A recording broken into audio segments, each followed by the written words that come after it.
ठाणे शहराचं भूषण असलेल्या प्राचीन कोपिनेश्वर मंदिरात जाऊन श्रीरामाचा जयघोष करत मुख्यमंत्री एकनाथ शिंदे यांनी दर्शन घेतलं। मंदिराच्या आवारात शिवसेनेच्या वतीनं तयार केलेली 100 फूट लांबीची अगरबत्ती प्रज्वलित करण्यात आली।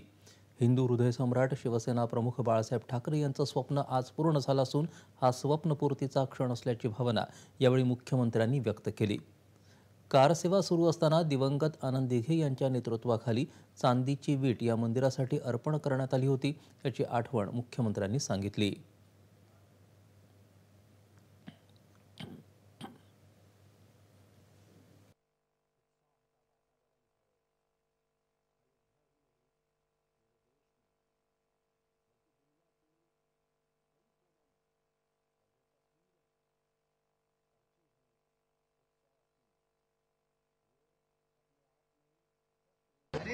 तमाम करोडो राम भक्तांच्या भावना आहेत। बाळासाहेबांचं स्वप्न होतं आणि करोडो राम भक्तांचं देखील स्वप्न होतं की अयोध्येमध्ये राम मंदिर व्हावं। भव्य दिव्य असं राम मंदिर उभं झालं, त्याचं लोकार्पण होत आहे।